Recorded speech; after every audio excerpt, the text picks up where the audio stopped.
Hello, everyone.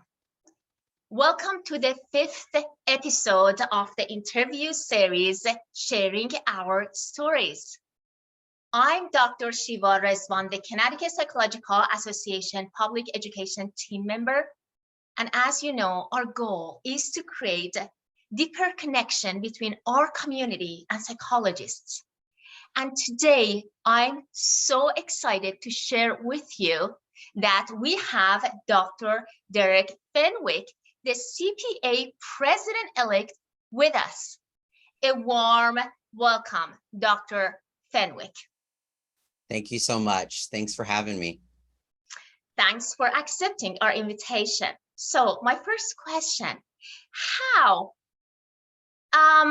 did you get into this field? And overall, tell us briefly about yourself. Sure. So I'm originally from Louisville, Kentucky, born and raised and grew up there. I did my undergraduate degree at the University of Kentucky. So that's where I spent 4 years. Some people may not know that I actually have a master's degree in sports psychology that I got from Barry University in Miami Shores, Florida. So I spent 2 years getting my master's in sports psychology before I decided that wasn't fully what I wanted to do. So I had this love for sport growing up in Kentucky. Basketball is huge there. And then also I really had a joy of helping others. And so I tried to combine those two, which is where I fell into sports psychology. But then I was wondering, I want to be able to help in a different way. I kind of enjoyed a little bit more of the psychopathology. And I started, to discover, wanting to go back to get my doctorate in clinical psychology. So then I attended Nova Southeastern University in Fort Lauderdale, where I got my doctorate degree in clinical psychology. And then from there, I had an internship here in Hartford, Connecticut at the Institute of Living, which is what brought me here to Connecticut. And I never thought I would live in Connecticut or be here. And I've been here for 4.5 years now. So far, so good. And I'm happy to be a part of, CPA and join the president-elect position for, this year. So I'm very excited about that. So that's really my journey. I think early on, I really always knew that I was a listener, someone who could kind of take other people's problems on and really help them. And so that's where my love of psychology first came from. And so then that, I was always said to be kind of like the fixer and the one to help people. And so really, I thought this was a really good fit for me. I enjoyed trying to learn about people's life and really help them through things that they were going through. And that was really where the love started and how I got into the field of psychology. I really actually kind of now my work primarily focuses on LGBTQ individuals and helping those. And I think that's near and dear to my heart. I myself identify as a gay man and, I'm openly share that with individuals because that wasn't something that I was always proud about or really shared. And now that I can help others, I kind of fell into this of helping, my population and my community. It's really a passion and love that I have in working with these individuals. Beautiful. And would you please tell us what has been the most surprising thing for you as you've solidified your career? Yeah, I think the biggest thing is becoming a leader. I never saw myself as someone who would be a leader. I was always originally someone who kind of sat back on the sideline, really just kind of was more quiet and shy and timid. And I think that I was like, I'm never going to be a leader in that capacity in any way, really. But, in the past 2 years, I think I've pushed myself a little bit more with the help of a previous supervisor and colleague who really gave me the skills and said that I can do this. And so I challenged myself to say yes to a lot of things recently. And that actually propelled me into so many different positions that I'm doing now, whether it's within CPA, or within Hartford Healthcare where I work now. So I do a lot of different things that I never thought I would do. And that is something that surprised me, because I think just growing up with my identity aspect of someone who was gay in, a state like Kentucky, I almost tried to like hide myself a lot. I didn't want to put myself out there and be visible. And that has really shifted as I've grown into my profession, and I am a leader in so many different ways. So that's something that's very surprising to me. But I am happy that I was able to push myself a little bit, say yes to things, and now it's brought, a lot of opportunities that I've been able to tackle. Beautiful, beautiful journey. Yeah, Thanks thank for you. sharing with us.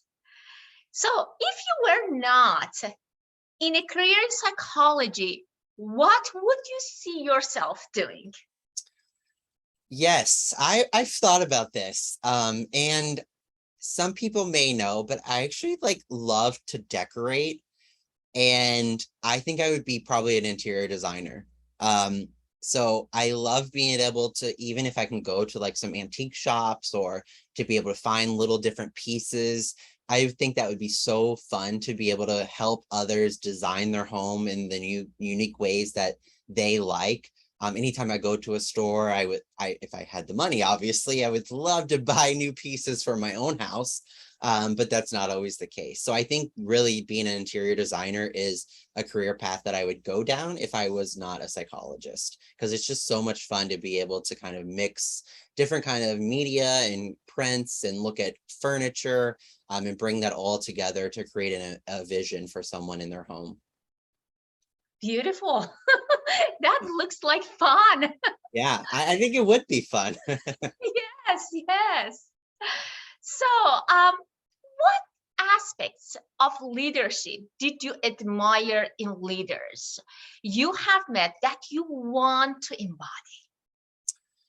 Yeah, I think one of the biggest things that I learned from people that I looked up to as leaders was, and I think this goes a lot with, the ability to be a psychologist too, the willingness to listen, not always to speak, but be able to create some space for people that you're working with to voice what their concerns are, what's going on for them, and really just be an open ear. I think a lot of times it's not even fully about having a solution.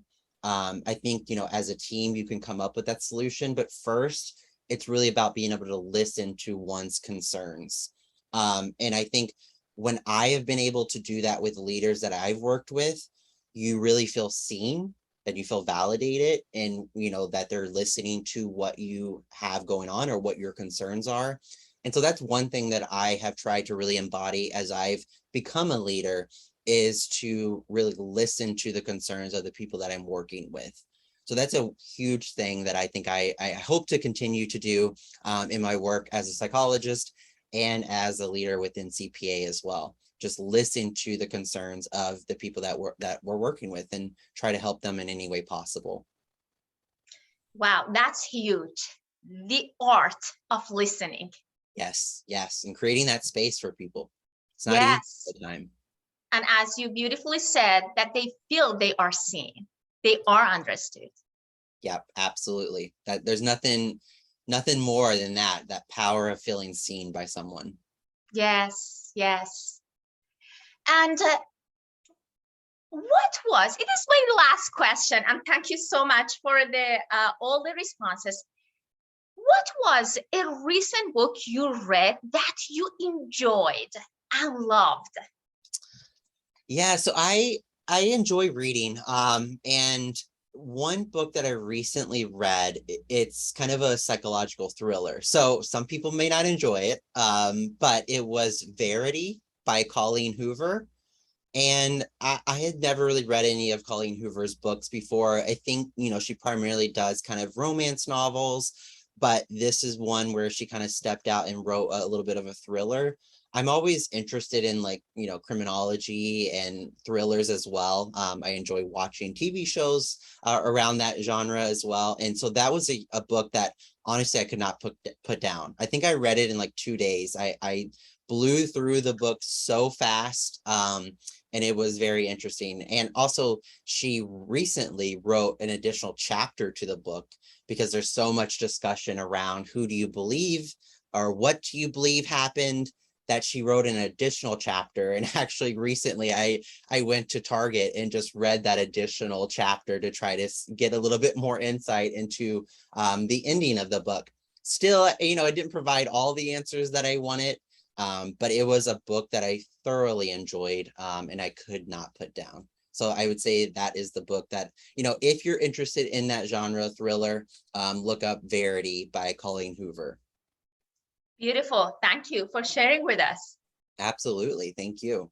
So that was interesting talking with you and also listening to you. Yeah. I didn't know so many aspects of your beautiful you, and we'll look forward to having you as the CPA president. Yes, thank you so much. And, you know, I'm happy to share more anytime, but thank you for having me. And I look forward to moving into my role as president-elect in this new year, 2023. Thank you so much. Our pleasure. So thanks everyone for listening and for watching. I hope you have a good day. Bye-bye. Thank you.